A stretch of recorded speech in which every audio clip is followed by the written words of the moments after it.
What if I told you that one of the biggest e-commerce platforms in the world started because a guy just wanted to sell snowballs online and got frustrated with how terrible the existing tools were?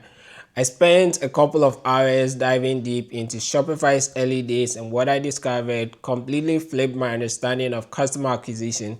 If you're building something on the side while juggling a full-time job, this is going to be huge for you. I'm Rene Obed, and every day I break down one successful company to find strategies we can actually use in our own project.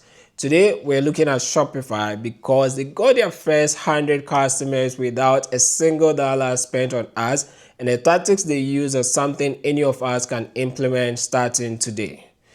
Here's what caught my attention about Shopify's origin story. In 2004, Tobias Lütke was a programmer in Canada dealing with what he called programming burnout. He was working remotely for a German startup doing financial back-end software, the driest possible work you can imagine.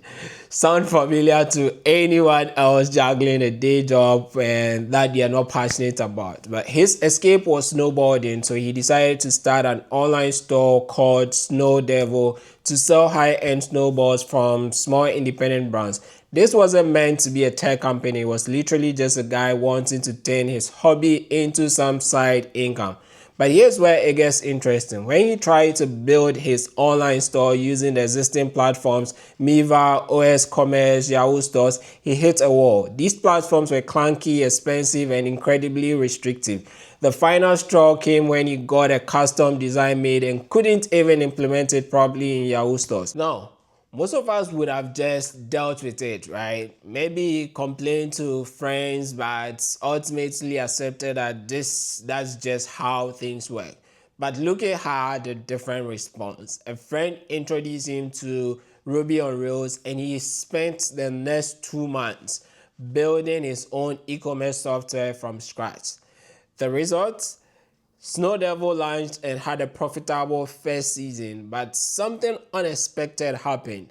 When he started sharing his custom-built software with colleagues in the Ruby on Rails community, the response was overwhelming.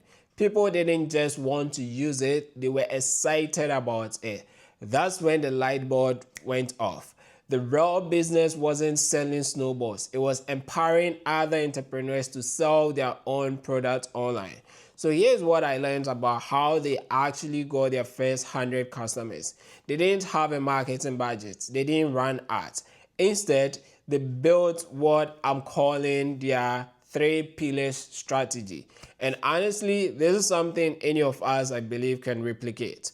Pillar 1, they went deep into existing community. Before Shopify even officially launched in 2006, they already had a wait list of several thousand emails. But here's the key.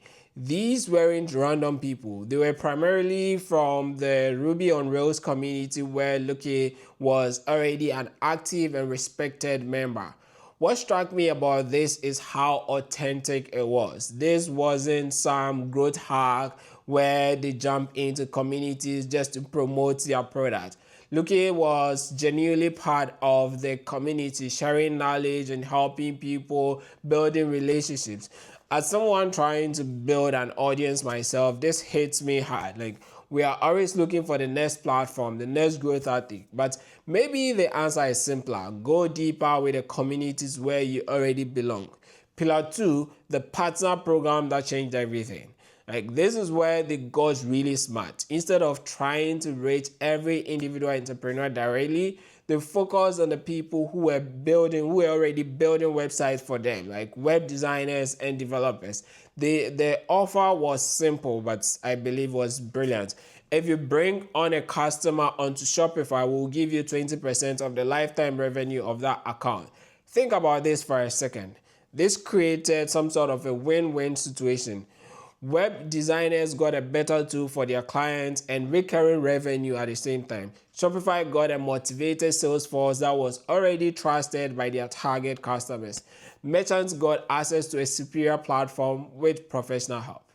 Then pillar 3, they built a business competition. In 2009, they launched what became a legendary marketing campaign, $100,000 prize to whoever could build the biggest business on Shopify within 6 months.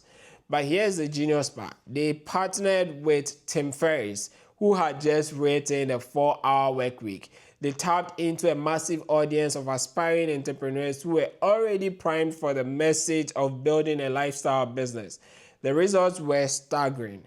1,000 new customers just joined to participate, and those stores generated over $3 million in revenue during the competition alone. The campaign generated massive press and word of mouth growth.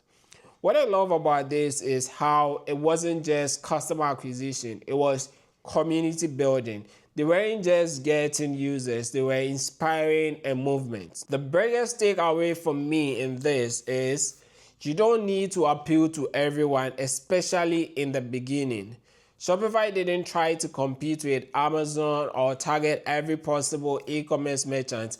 They focused on a specific, passionate community, developers and designers who appreciated well-crafted software. Those early believers became their most powerful advocates. If you're building something on the side, here are 3 things that you can test this week. 1, identify communities where you already have some presence and go deeper. Stop trying to be everywhere. And this is an advice to myself, trust me. 2, map out who else is serving your target audience. How can you create that sort of win-win partnership with them? Then 3, think about what your build a business competition could look like. What shared goal could bring your community together? I'm curious, have you tried any community-driven growth strategies in your own projects? Drop a comment and let me know what experiment you're running. I read every single one of them. Tomorrow, I'm diving into another exciting company, and I hope you'll be here with us to go along with what the lessons that we pick from there.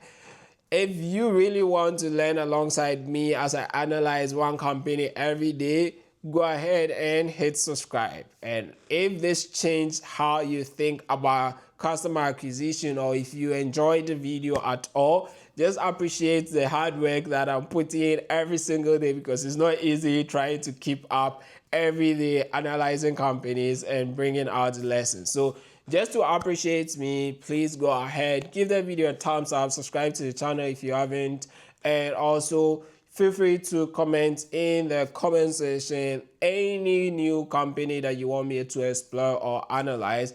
Thank you for watching the video. Really appreciate your time, and I'll see you in the next video. Until then, bye bye for now.